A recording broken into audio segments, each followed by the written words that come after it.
Nós vamos ler, queridos, hoje, na carta de Paulo aos Romanos, 2 versos apenas,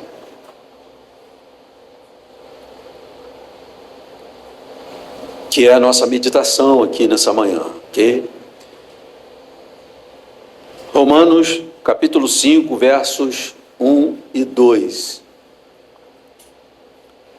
Diz assim a palavra de Deus: justificados, pois, mediante a fé, temos paz com Deus por meio de nosso Senhor Jesus Cristo, pelo qual obtivemos também acesso pela fé a esta graça na qual estamos firmes e nos gloriamos na esperança da glória de Deus. Eu vou ler mais uma vez, gostaria que você prestasse bem atenção nas palavras desse texto.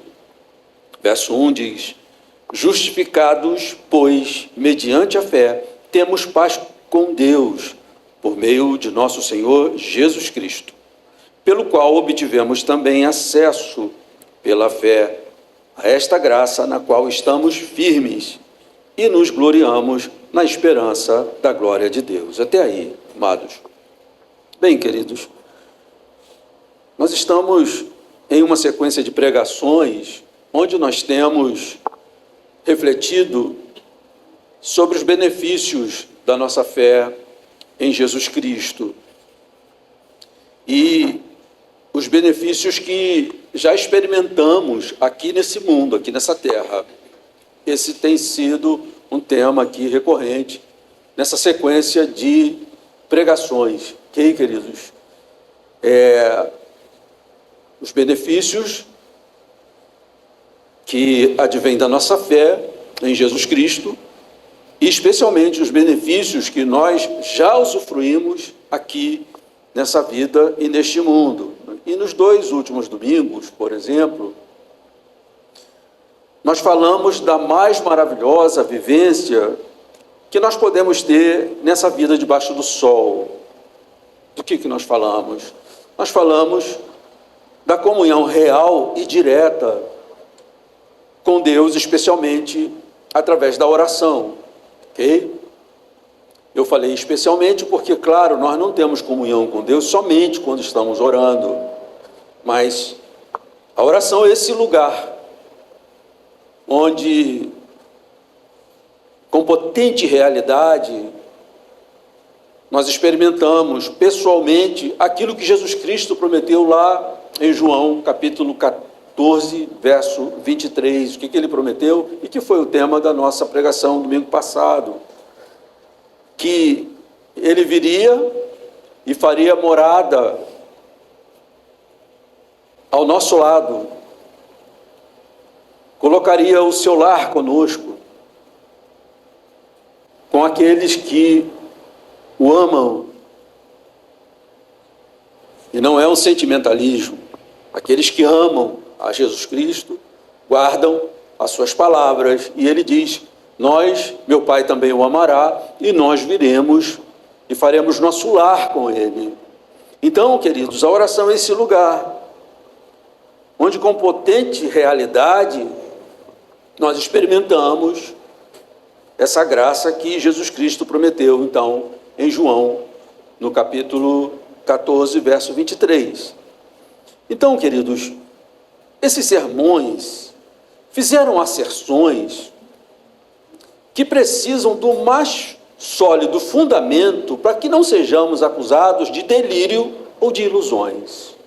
Ok, amados? Vamos ver de onde nós partimos. Quando nós fazemos essas asserções, que são asserções muito importantes, estamos dizendo que nós, vivendo a vida como todo ser humano, debaixo do sol, temos comunhão direta, com potente realidade, com Deus, Criador de todas as coisas, o Deus Santíssimo, o Deus vivo. Para que nós façamos asserções como essas e não sejamos acusados de delírio ou ilusão, nós precisamos então de sólido fundamento nas nossas afirmações, ok, amados?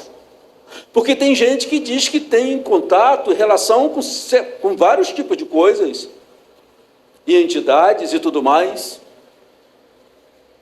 Pode ser uma ilusão. Então, quando nós, na nossa vida cristã, assumimos que nós experimentamos justamente aquilo que Jesus promete em João 14, 23, ou seja, que aquele que é amado pelo Pai é aquele que ama Jesus Cristo, guarda suas palavras, e ele, Jesus Cristo, e o Pai virão e farão seu lar ao lado, faremos dele morada, uma intimidade e proximidade maravilhosas. E eu estou dizendo, à luz das Escrituras Sagradas, que essa vivência faz parte da nossa realidade muito potente, que não é uma ilusão, que não é um delírio. Agora, para que não seja uma ilusão, não sejamos acusados, porque as pessoas olham desconfiando disso, dando de ombro às vezes. Porque se levassem isso a sério, nos perguntariam: peraí, você diz que você tem comunhão, você fala com Deus? Se levassem a sério, no mínimo, essa afirmação levantaria curiosidade, mas não levanta, é uma indiferença total, e essa indiferença nos diz muita coisa. Quando não, somos acusados de sermos um povo que se ilude. Ok, amados? Então, o que eu estou dizendo, queridos, partindo daqui, é que essas asserções que nós fazemos no nosso dia a dia, na nossa pregação, no nosso modo de viver, precisam do mais sólido fundamento para que a gente não seja acusado de ilusão ou de delírio. Ok, amados? Ou mesmo, isso é de fora, vindo de fora, tá? Essa desconfiança, essa indiferença, essa acusação.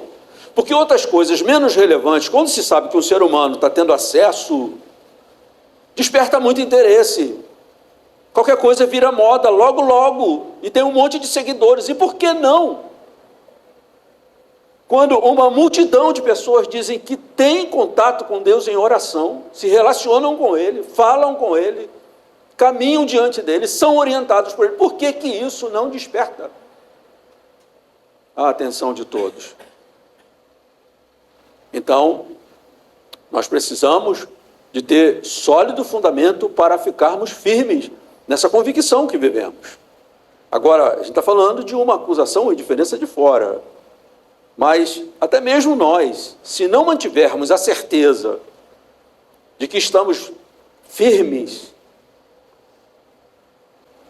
na solidez de um fundamento inabalável, nós também corremos o risco de sermos soterrados por dúvidas, especialmente quando estamos passando pelas crises e tentações do mundo. Vejam o que eu estou dizendo, amados. É importante para nós, a gente tem vida de oração, vida de comunhão com Deus, mas o fato é, amados, que nós estamos vivendo hoje uma espiritualidade na qual nós estamos servindo e nos relacionando com aquele que é o Deus invisível, ok, amados? Mas isso não diminui a potência da realidade dessa relação, dessa convicção que temos. Você vê a Escritura Sagrada toda atravessando por esses momentos. Na Escritura Sagrada tem muitos momentos em que há uma teofania, ou seja, a manifestação visível de Deus, e o máximo dela, dessa teofania, desse aparecimento, dessa manifestação, está em Jesus Cristo. Mas também na própria Escritura você percebe as pessoas atravessando por essa espiritualidade da comunhão com Deus de um modo muito contundente, ok, amados? E o que eu estou dizendo aqui, queridos, é que nós também corremos o risco de sermos soterrados por dúvidas, especialmente quando nós passamos por crises e tentações. Vejam bem o que eu estou querendo dizer aqui, amados. Nós fazemos asserções de coisas muito potentes, de muita relevância, muito importantes. E, para isso, nós temos que dizer assim, qual é o seu fundamento para isso? É só porque você sente? Só porque você acha? Mas todo mundo acha tudo, todo mundo sente tudo. Sua solidez está aí. Isso não é solidez, amados. Então, nós temos que olhar para um fundamento sólido. E eu estou dizendo também que nós mesmos, não só o outro perguntando, mas onde está o seu fundamento para você acreditar nisso? E o apóstolo Pedro diz que nós devemos estar preparados para dar resposta quanto às perguntas das pessoas sobre a nossa esperança. Ok, amados? Mas eu estou dizendo também, perdoe-me insistir nisso, que nós mesmos, se não estivermos num fundamento sólido, nós podemos ser soterrados por dúvidas, especialmente quando experimentamos as dores e as crises deste mundo. Pois na realidade, amados, neste mundo, como cristãos, vivemos experiências que se dividem em dois extremos. Vejam se vocês concordam comigo. Eu estou dizendo que neste mundo, como cristãos, nós vivemos experiências que se dividem em dois extremos. Primeiro, podemos ter momentos inefáveis de comunhão espiritual com Deus, não é verdade? Eu quero crer que aqui muita gente, em muitas ocasiões, já experimentaram momentos de inefável comunhão espiritual com Deus, ok? Mas também podemos chegar ao extremo oposto, ou seja, vivendo momentos de pura dor e angústia. Como cristãos, neste mundo nós vivemos essa experiência que se divide em dois extremos, ok? Um é esses momentos de uma inefável comunhão espiritual com Deus.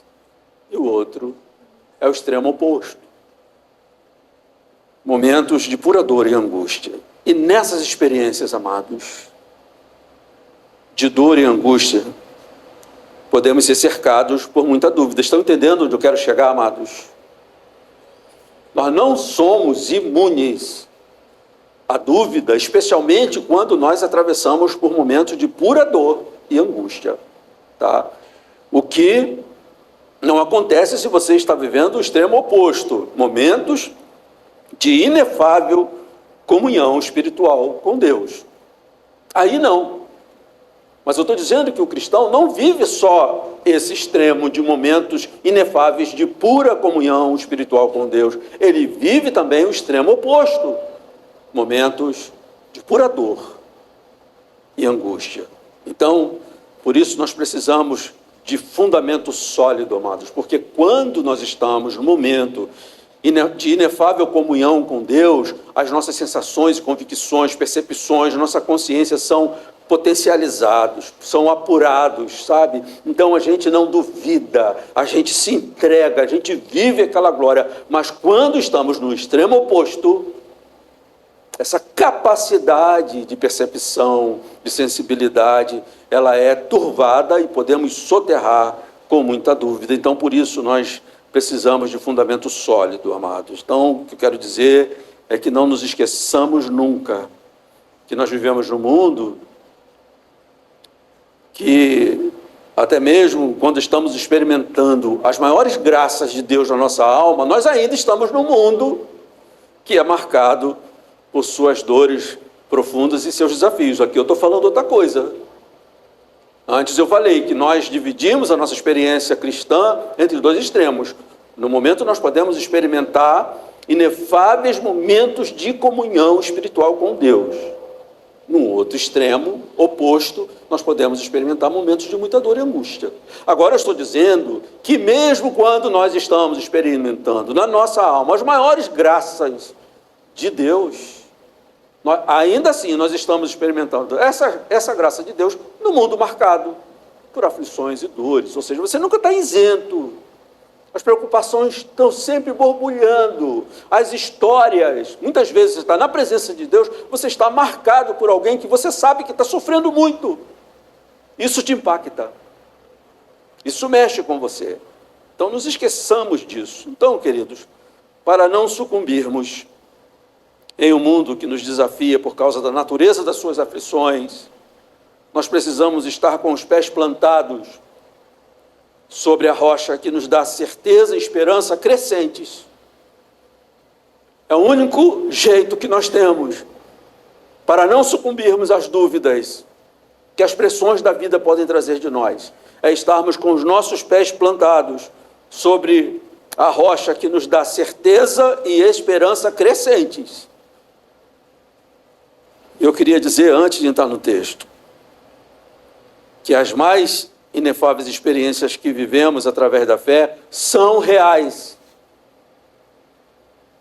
porque elas são vividas sobre a poderosa rocha, a poderosa firmeza, a rocha da verdade, ok, amados?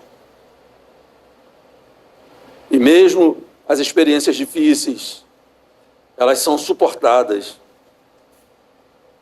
quando choramos com os pés plantados nessa mesma rocha.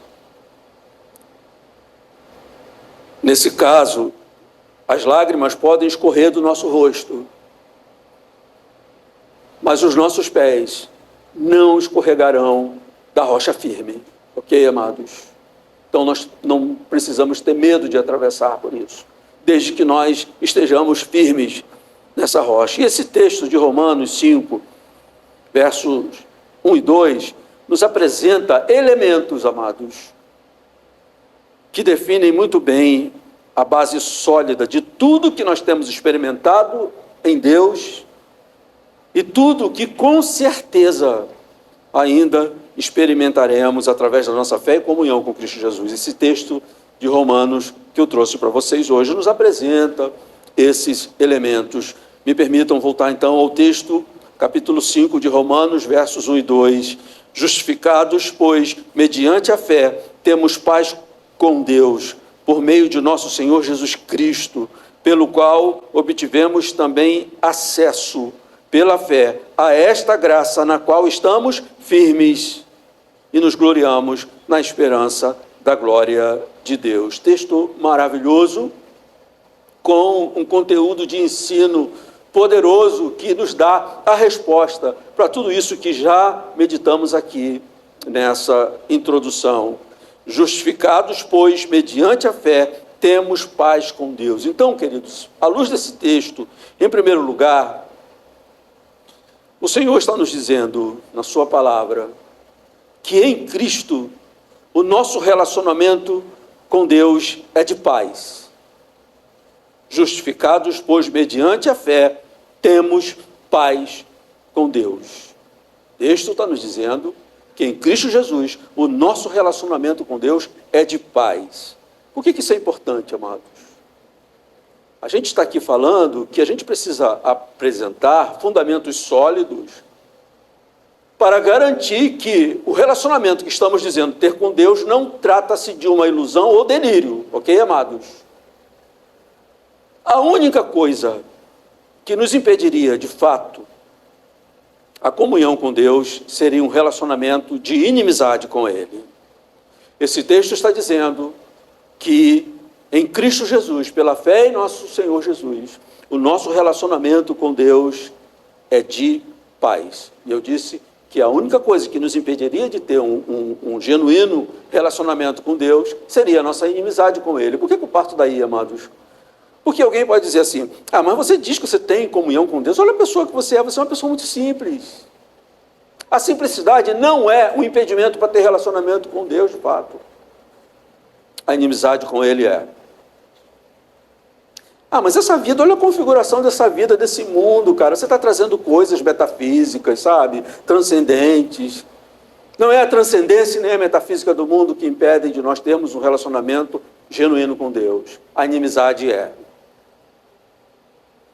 Mas olha o ser humano tão pequenininho, cara. Se existe um Deus, esse Deus deve ser imenso, perfeito e tudo mais. Mas olha o ser humano, cara. Tudo bem. Mas esse ser humano que somos foi criado por Deus, com o propósito dele, do tamanho que Ele quis. na configuração que Ele quis. Isso não é impedimento para termos relacionamento com Ele. Aliás, Ele nos fez para a sua glória. Ele nos fez para vivermos em comunhão plena e perfeita com Ele. Então, a nossa fragilidade, digo aqui, pensando numa hipotética acusação, assim, olha que coisa, esses seres humanos simples pensam nessa coisa grandiosa. Isso é uma megalomania. A única coisa que poderia nos impedir de ter, de fato, um relacionamento genuíno com Deus seria a inimizade com Ele. E o que esse texto está dizendo, queridos? É que em Cristo, nosso relacionamento com Deus é de paz. Deixa eu dizer uma coisa. Na vida, é o tipo de relacionamento com Deus que define a bênção ou a maldição do ser humano. Esse é o ponto, amados. É o tipo de relacionamento que o homem tem com Deus, que o ser humano tem com Deus, que vai definir ou a sua maldição ou a sua bênção. E se não estamos em paz com Deus, qual é a nossa condição, ou a condição do nosso relacionamento com Ele? Inimizade. Ok, amados? Tiago, capítulo 4, verso 4, diz assim: infiéis, não compreendeis que a amizade do mundo é inimiga de Deus?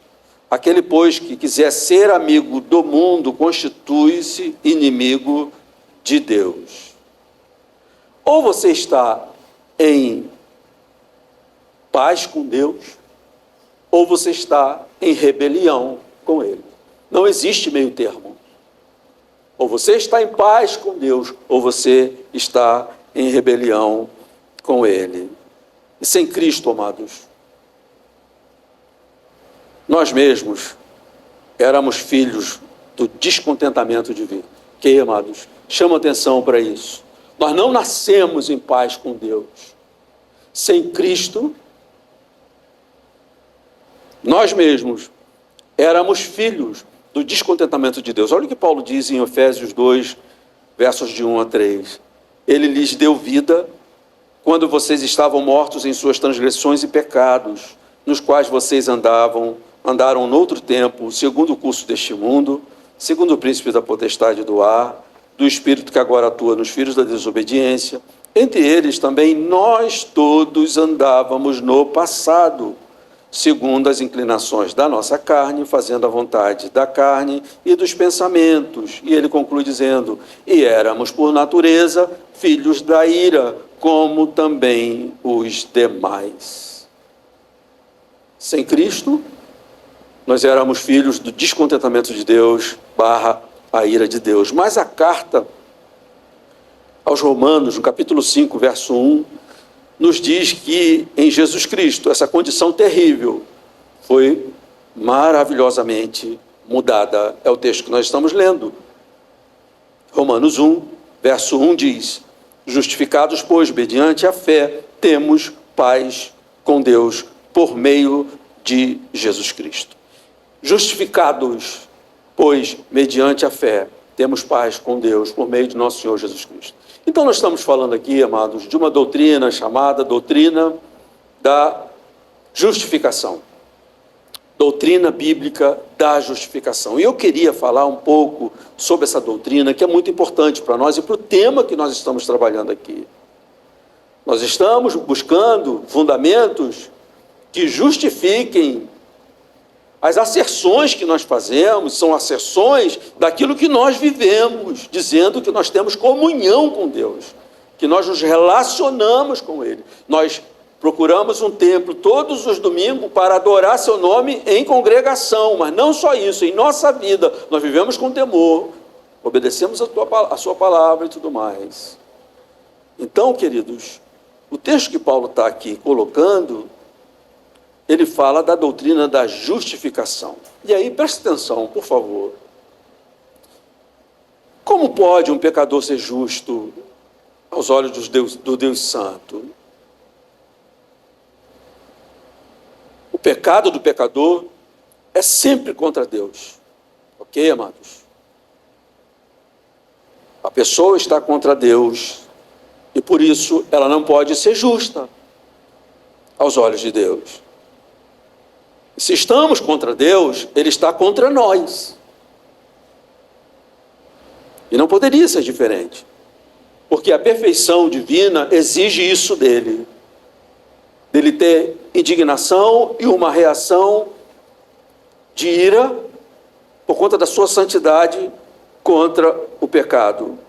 Romanos 1,18 diz: a ira de Deus se revela do céu contra toda impiedade e perversão dos homens que detêm a verdade pela injustiça.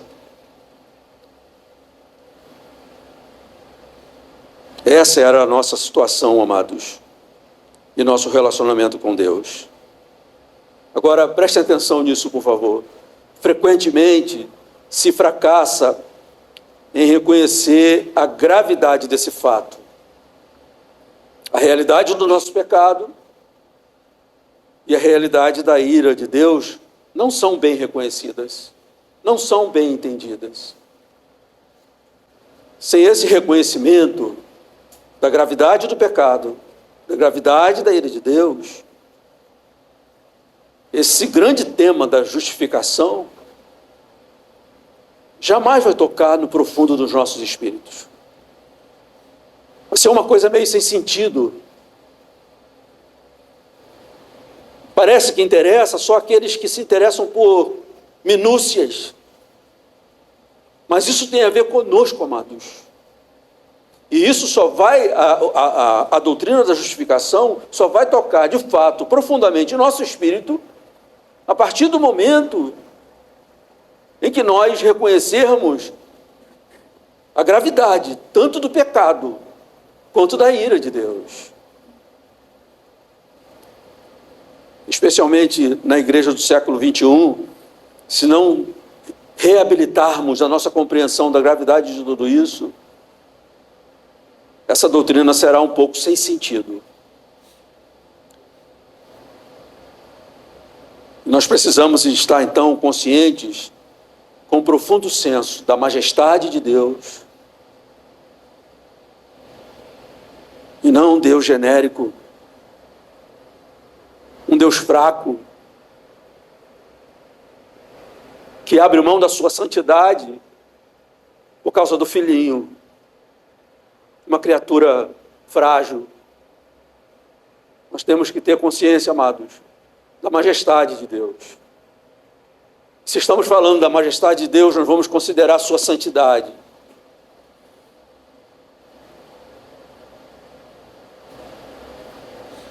Igualmente, assim como precisamos ter um senso profundo da majestade de Deus, de quem é Deus,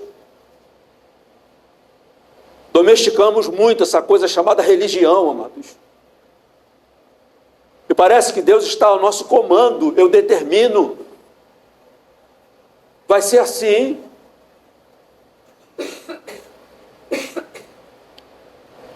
Igualmente, amados, nós fragilizamos a nossa compreensão da gravidade do pecado e da ira de Deus, do nosso pecado, tá, amados? Do nosso pecado.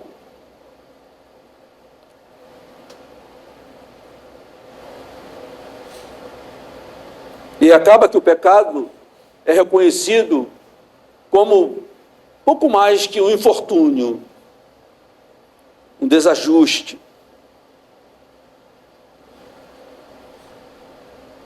um transtorno psicológico, que pode ser tratado numa clínica de psicologia. A clínica de psicologia trata outra coisa. E o pecado não é um transtorno. O pecado é a maior gravidade da existência do ser humano. Então, amados, nós temos que reabilitar a nossa compreensão da majestade de Deus, da sua santidade, da sua ira e a gravidade do nosso pecado. Porque quando nós olhamos para isso e levamos tudo isso a sério, nós compreendemos a necessidade de uma completa inversão do nosso relacionamento com Deus, porque em pecado nós estamos em rebelião contra Ele, no nosso pecado. E a justificação, amados, é essa resposta para a condição do relacionamento em rebelião, em inimizade com Deus. E a justificação é um ato da livre graça do Deus bendito. Romanos 8, 33, 34 diz: quem tentará acusação contra os eleitos de Deus? É Deus quem os justifica. Quem os condenará? É a justificação que nos tira dessa condição de estarmos debaixo do descontentamento da ira de Deus para um lugar de não condenação. Agora, pois bem, amados, perdoe-me aqui, estou ainda dentro do tema da doutrina da justificação. É comum você escutar assim: o que é justificação? Justificação é quando Deus nos declara justos. Essa é uma parte. Mas só que isso perde muito. Do mesmo modo, quando se pergunta assim: o que é graça? A graça é um favor imerecido. E pronto, a gente se dá por satisfeito. Não. A gente tem que saber que favor é esse. E o que não nos fazia merecedores. E qual é o ato de Deus para nos dar esse favor. Como dizia Martin Lloyd Jones, nós não somos filólogos, não temos que ficar contentes só com a definição do termo linguístico. Nós temos que olhar para o conteúdo da doutrina. Do mesmo modo, amados, a justificação, a doutrina da justificação, às vezes só é definida dessa forma. A regeneração, Deus age em nós, Ele nos faz nascer de novo. Na justificação, Ele declara algo sobre nós. Essa é metade do caminho. Ok, amados? Justificação é simplesmente declarar justo. Nós temos um problema aqui, amados. Vamos às Escrituras Sagradas, que é o firme fundamento das nossas asserções sobre essas verdades. Vamos lá, Deuteronômio 25:1 diz assim: quando houver desentendimento entre dois homens e vierem a juízo, os juízes os julgarão, justificando o inocente e condenando o culpado. Essa é a orientação do Senhor. Aqui está a justiça, ok, amados? Permitam-me repetir. Quando houver, lá em Deuteronômio, amados, quando houver desentendimento entre dois homens e vierem a juízo, os juízes os julgarão. Como? Justificando o inocente e condenando o culpado. Então, como que Deus, Ele pode simplesmente declarar justo aquele que é injusto? E segundo a palavra de Deus, todos nós somos injustos diante de Deus. Todos nós pecamos contra Deus. E vem cá, então a gente tem um problema aqui.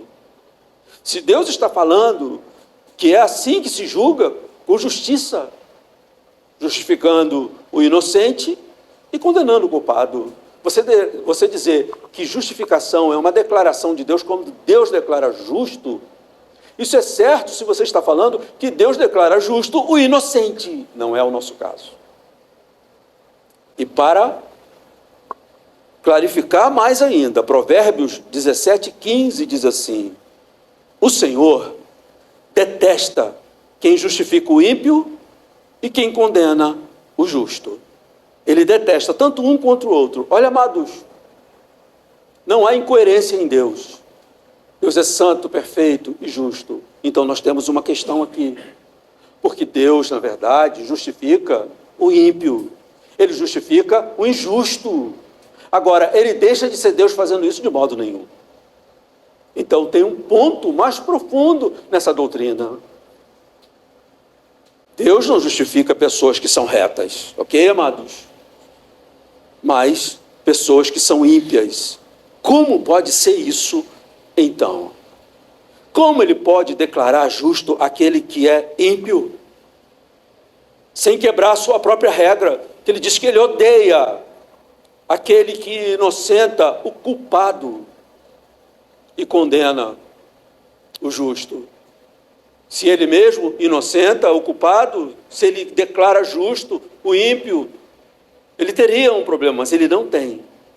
Porque só Ele tem fundamentos poderosos para declarar justo o ímpio, sem quebrar sua própria regra, sendo Deus santo, majestoso e todo-poderoso. Por isso que Ele é o nosso Deus, Salvador e bendito. E onde está, amados, esse fundamento, presta atenção, que faz com que Deus declare justo o ímpio, sem Ele mesmo, Deus, se tornar um injusto, enfraquecer a sua pessoa? Eu vou trazer um texto para nos mostrar onde está esse fundamento maravilhoso da doutrina da justificação. Romanos 5, agora verso 19, que diz assim: porque como pela desobediência de um só homem muitos se tornaram pecadores, assim também, por meio da obediência de um só, muitos se tornarão justos. O que nós estamos falando aqui, queridos? A doutrina da justificação, ela tem como fundamento, Deus é justo e justificador, tem como fundamento o fato de Deus imputar na nossa vida a justiça de Cristo Jesus, ok? Nós temos estudado nas imersões teológicas a aplicação da redenção na nossa vida. Deus nos chama de modo eficaz, nos unindo a Cristo. A partir de então, nós somos beneficiários de todos os resultados da obra da pessoa e da cruz de Jesus Cristo. Ele nos dá a nova vida. E é nessa base, amados, que a justiça de Cristo é imputada em nós. O que é a justiça de Cristo? Nós não vivemos perfeitamente, Cristo viveu. Nós não vivemos sem pecado. João diz isso. Se dissermos que não temos pecado, estamos nos enganando. Nós não vivemos sem pecado, Jesus viveu. Nós não agradamos perfeitamente a Deus, Jesus agradou e agrada.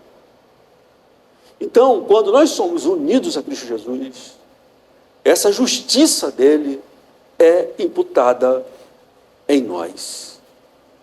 Esse é o ponto, amados.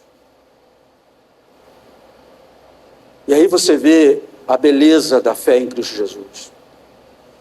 Aí você vê a unicidade de Cristo Jesus. É muito triste, amados, acharmos que há a possibilidade de ter qualquer relacionamento com Deus fora de Cristo Jesus. Não há. Mesmo porque ninguém pode ser justo diante dele. Mesmo porque fora de Cristo continuamos na nossa condição de inimizade contra Deus. Então não há como. Então está aí essa doutrina da justificação. E é o que Paulo está dizendo. Paulo diz que a justificação é uma graça a qual nós temos acesso através de Jesus Cristo. Ele diz: justificados mediante a fé, temos paz com Deus por meio de nosso Senhor Jesus Cristo, pelo qual obtivemos acesso pela fé a esta graça, a justificação. Ok, amados? O resultado é um relacionamento de paz e não de rebelião. Ok, queridos? Então, em primeiro lugar, a gente está vendo que esse texto de Romanos 5, 1 e 2 deixam claro para nós que o nosso relacionamento com Deus é de paz. E nós falamos aí o que significa o contrário, inimizade. Mas em segundo lugar, queridos, esse texto também nos diz que o relacionamento harmonioso agora entre nós e Deus, conquistado por Cristo, é inabalável. É outra coisa importante, amados, para nós. Não esqueçam que nós estamos aqui procurando quais os fundamentos das asserções que nós fazemos acerca da nossa fé em Cristo Jesus. O que significa isso na nossa prática? Estou falando dos benefícios que nós já usufruímos nessa vida aqui, nesse mundo aqui. Qual o fundamento de tudo isso? Nós já vimos que a única coisa que nos impediria de termos uma real comunhão, relacionamento com Deus, seria a nossa inimizade com Ele. Inimigo não janta com inimigo. As pessoas jantam com um amigo. Tem comunhão com um amigo. Com inimigo, não.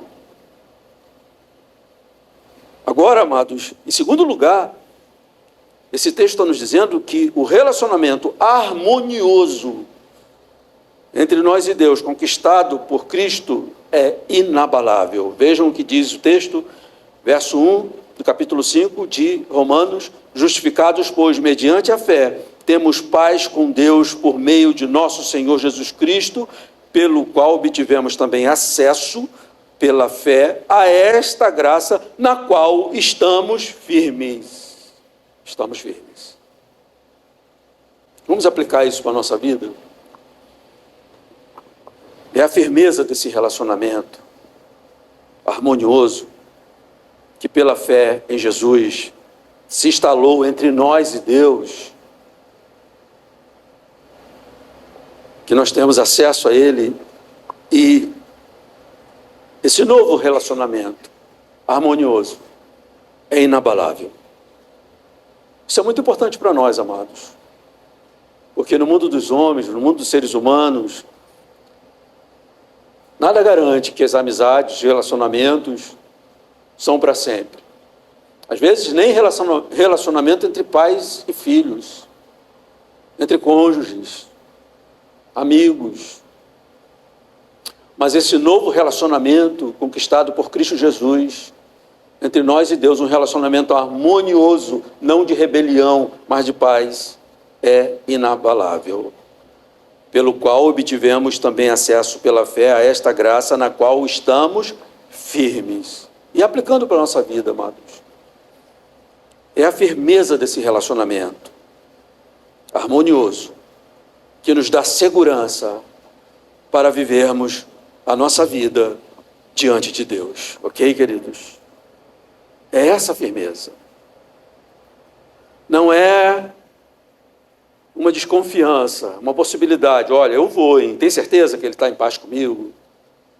Cara, Deus é fogo consumidor. Tem certeza? Eu posso ir? Não há lugar para insegurança, amados, nesse nosso relacionamento harmonioso conquistado por Cristo Jesus, no qual nós estamos através da nossa fé em Cristo. Não há lugar para insegurança. Hebreus 10, 19 diz assim: portanto, meus irmãos, tendo ousadia para entrar no santuário pelo sangue de Jesus, pelo novo e vivo caminho que Ele nos abriu por meio do véu, isto é, pela sua carne, e tendo grande sacerdote na casa de Deus, aproximemo-nos com um coração sincero, em plena certeza de fé. Não há lugar para incerteza, amados. Muito ao contrário, há lugar para segurança. Então, esse relacionamento harmonioso de paz com Deus é um relacionamento firme, ok, queridos? E esta é uma condição da qual absolutamente nada pode nos tirar. Porque você pode pensar: não, mas eu era muito amigo de fulano. Hoje não viramos o rosto um para o outro. Não com Deus. Nada, absolutamente nada, pode nos tirar esta condição de um relacionamento harmonioso com Deus.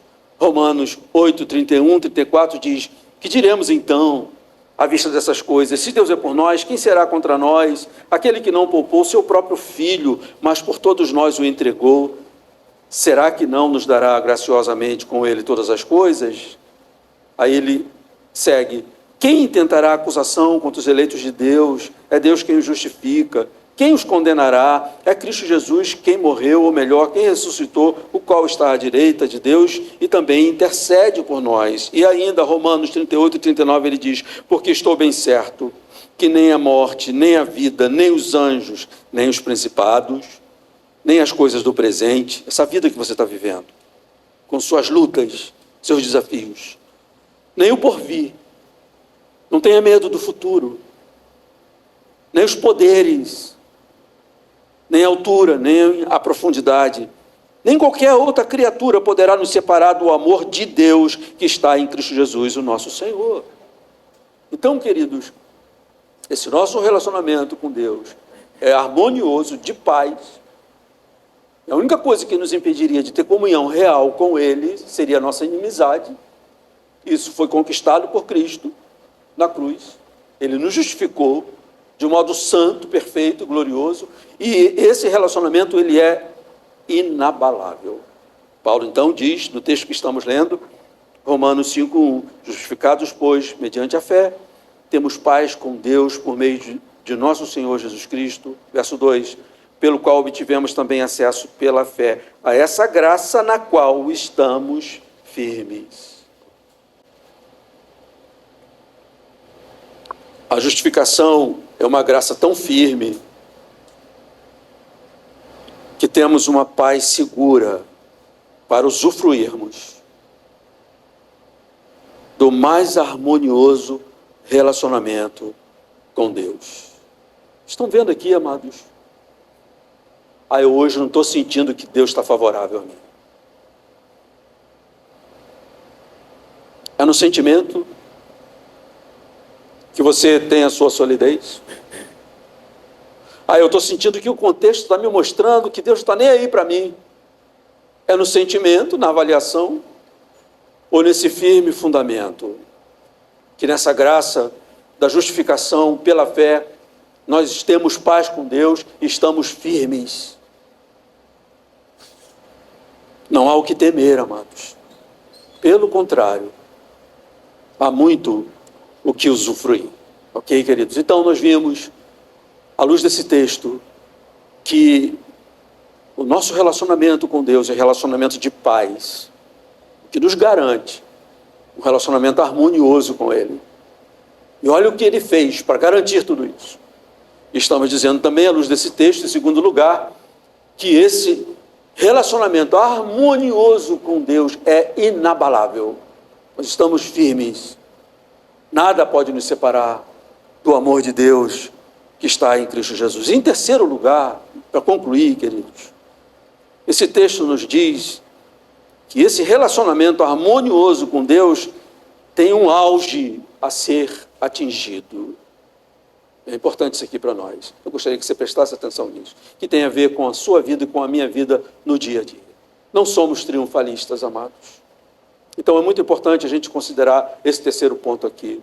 O texto está nos dizendo que esse relacionamento harmonioso com Deus tem um auge a ser atingido. Olhem o que diz o texto de Romanos 5:1-2. Justificados, pois, mediante a fé, temos paz com Deus por meio de nosso Senhor Jesus Cristo, pelo qual obtivemos também acesso, pela fé, a esta graça na qual estamos firmes. E ele conclui dizendo, e nos gloriamos da esperança da glória de Deus. Por que isso aqui é importante, amados? Por favor, a gente já está terminando, mas leva isso para a sua vida. Eu estou dizendo que, em terceiro lugar, esse texto de Romanos 5:1-2 está nos dizendo que esse relacionamento harmonioso, real, potente de realidade, tem um auge a ser atingido. Por que isso é importante para nós, amados? Porque de nossa parte, nós lidamos com precariedades. Sejamos muito sinceros. Que, inclusive, são precariedades que turvam o que poderia ser potente e maravilhoso em nossa interação, nossa relação, nossa comunhão com Deus. Nós lidamos com nossas precariedades. Também precisamos, às vezes, de paciência e perseverança para lidar com o quê? Com os nossos altos e baixos. Períodos de esfriamentos em crise. Eu estou falando de quem, amados? De anjos? Falando de nós. Nós lidamos com precariedades. E nós precisamos ter paciência e perseverança para lidarmos do modo certo com nossos altos e baixos, com nossos períodos de esfriamento e de crises. Essa é a verdade acerca de nós ou não, amados? Mas existe, queridos, um regozijo em nós, projetado para a glória futura. Eu estou dizendo que na nossa prática, no dia a dia, nós lidamos com, mesmo amando a Deus, lidamos com as nossas precariedades, nossos altos e baixos, nossas crises de esfriamentos e outras crises. Mas eu estou dizendo que à luz desse texto, existe um regozijo que nos projeta para a glória futura. E nós nos gloriamos na esperança da glória de Deus. Nessa glória, nós seremos glorificados. Vamos olhar para o lado prático. Não imagina um ser glorificado com algo genérico, ao modo das últimas tecnologias do cinema, da literatura. O que importa para nós, uma vez que nos regozijamos na esperança da glória de Deus, da glória futura, essa esperança que nos projeta para a glória futura, quando dizemos que lá nós seremos também glorificados, significa que nossas mentes serão glorificadas. Eu estou falando que nós lidamos com as nossas precariedades, no nosso amor sincero a Deus. A nossa mente permite que muitas vezes o inconcebível seja pensado, inclusive, diante de Deus. Quantas vezes você não pediu perdão a Deus por um pensamento intrusivo, blasfemo, pecaminoso, que desonra a Deus, até mesmo nos momentos mais nobres das nossas orações? Contudo, nós nos gloriamos na glória de Deus, na esperança da glória de Deus, uma esperança da glória futura, porque a glória atual nós temos, em tudo isso que estamos meditando aqui. Mas se nós nos gloriamos na glória futura de Deus, é porque nós seremos glorificados e nossa mente será glorificada. Nossos desejos serão glorificados. Quantas vezes você lutou perguntando, por que eu desejo isso?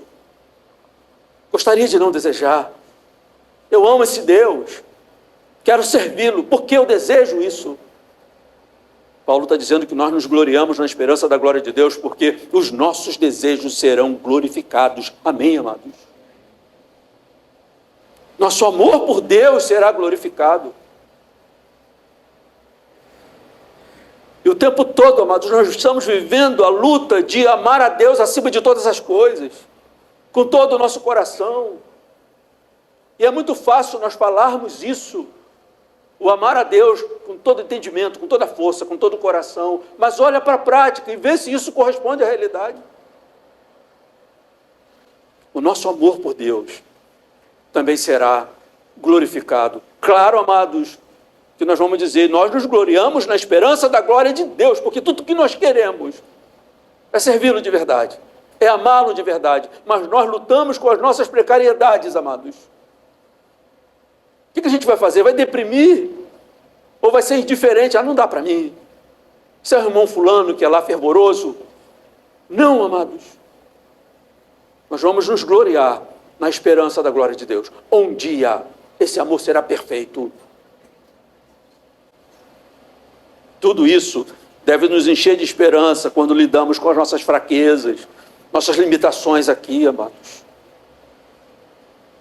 A esperança da glória futura deve sempre preencher as lacunas deixadas pela sensação que temos do insucesso ou da frustração em amar e servir a Deus com fervor. Amém, amados? Você acha que você serve a Deus com todo o seu fervor?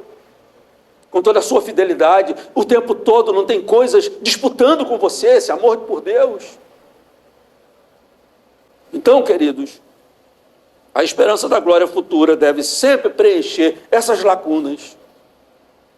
Eu não tenho medo de dizer isso, eu não temo dizer isso que eu estou dizendo aqui, amados, porque poderia ser acusado do seguinte: José, então você está reafirmando para esse pessoal todo aqui esses momentos de fraqueza, de, sabe, essas precariedades. Não é isso, amados. Eu não tenho medo de dizer isso, sabe por quê? Porque aquele que sente frustração quando percebe que não atingiu a meta com relação ao amor de Deus, é é porque ama a Deus de verdade. Quando ele se frustra, eu devia ser mais santo. Eu não sou. Eu devia amá-lo acima de todas as coisas, e não amo. Por conta disso. Então não temo dizer isso. Porque se você se frustra, isso é um ótimo sinal. Porque você gostaria de amá-lo na medida que ele é digno de ser amado. E eu digo aqui a você, em nome de Cristo Jesus, isso acontecerá um dia, meu irmão, minha irmã. Nós nos gloriamos na esperança da glória de Deus. Para mim, isso já é céu. Não ter que lutar contra pensamentos escusos. Amar a Deus com potência e realidade, com todo o meu ser de fato.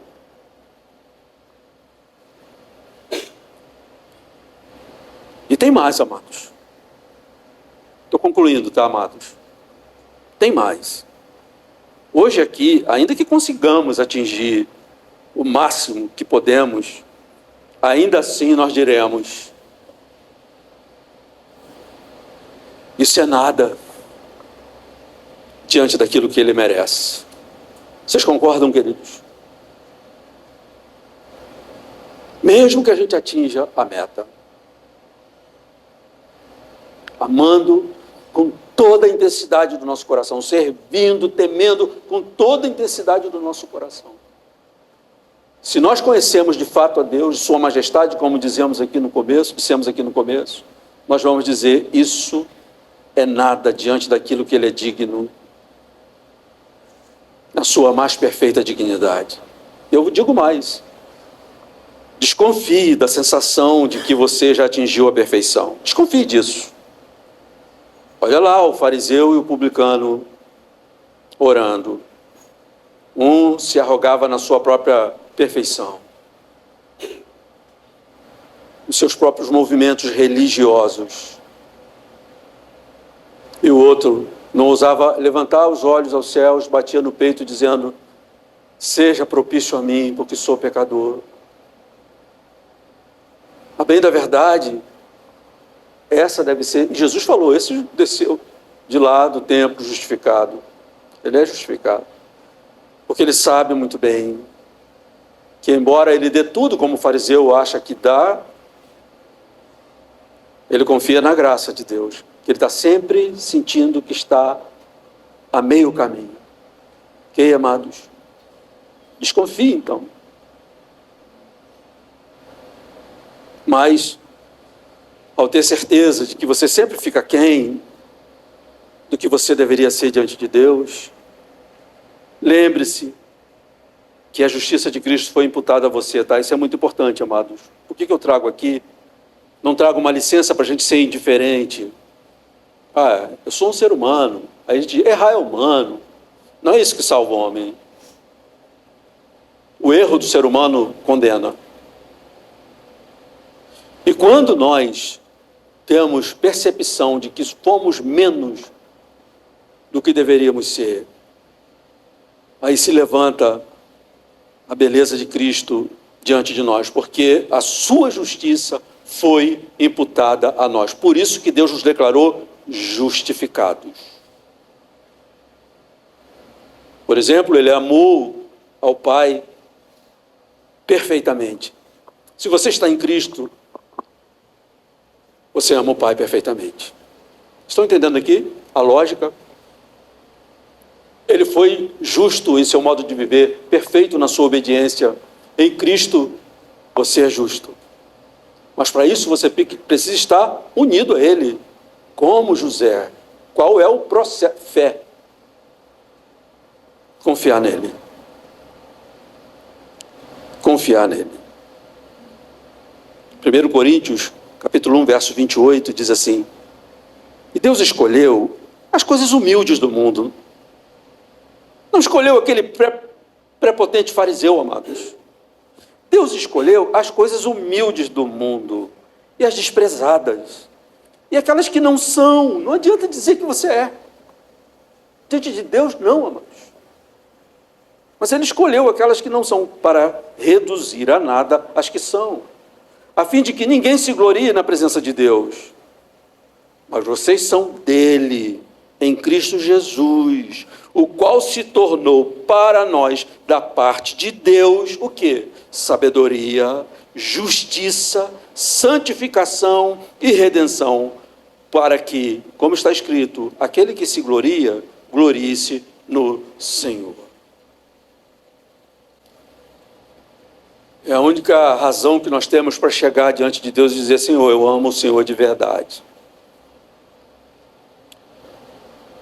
Mas estamos em Cristo Jesus, porque o nosso amor vai ser atingido pelas precariedades, como a gente já falou aqui, ok, amados?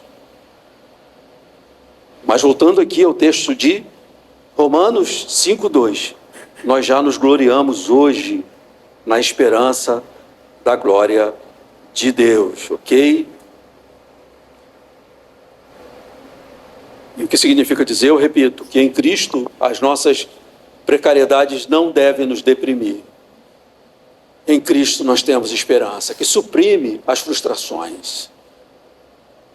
Se aqui já vivemos inefáveis momentos, em nossa vida piedosa, apesar do mundo, imaginemos, amados, o inefável que nós viveremos na glória futura.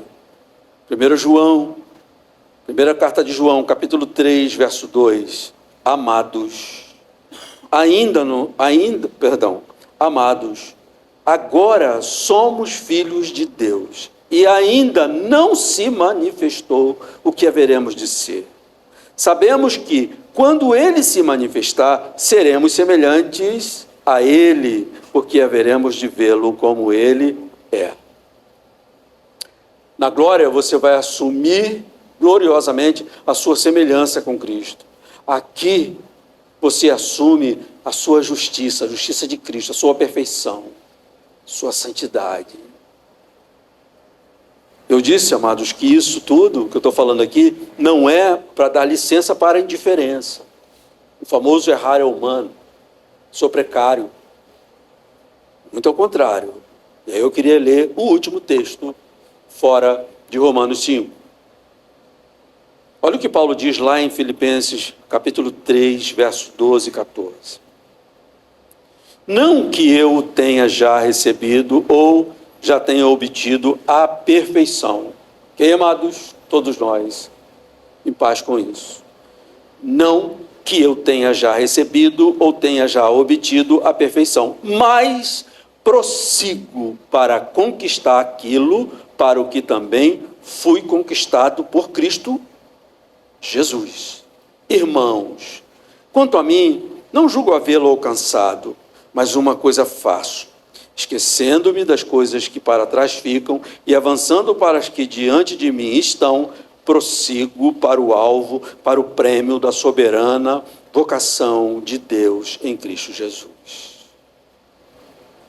O texto que nós lemos, que meditamos hoje, diz o seguinte: justificados, pois, mediante a fé, temos paz com Deus, por meio de nosso Senhor Jesus Cristo, pelo qual também obtivemos acesso pela fé a esta graça, na qual estamos firmes e nos gloriamos na esperança da glória de Deus. Nós começamos aqui procurando por fundamentos sólidos para a gente continuar a viver e fazer as asserções que nós fazemos sobre a realidade da nossa vida cristã, ok, amados? Está aí.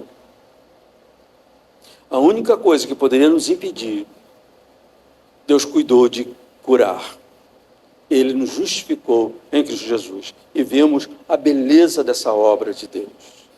Então, queridos, que a gente continue firmes nessa certeza de que nós temos um relacionamento harmonioso com Deus, o Deus dos céus. Esse mesmo, do qual quando você diz para o incrédulo, eu falo com Deus, ele diz: que prepotência. Seu fundamento é esse. Não há lugar de temor, há lugar para confiança. Ok, amados? E como nós vimos, nada pode modificar esse relacionamento. Nada. Absolutamente nada. Não escute a ladainha do inferno. Não escute, não permita que os inimigos de Deus sejam seus mestres, que vão tentar dizer: olha a sua vida, como assim? Nada nos separa do amor de Deus que está em Cristo Jesus. Nem a maior dor, amados, absolutamente nada. E nós vivemos e devemos buscar, esse é o propósito dessa sequência de pregações, viver isso intensamente e sabendo que isso tem um auge a ser atingido na glória futura de Deus. Amém, amados? Vamos ficar de pé e vamos orar a Deus, pedir a sua graça.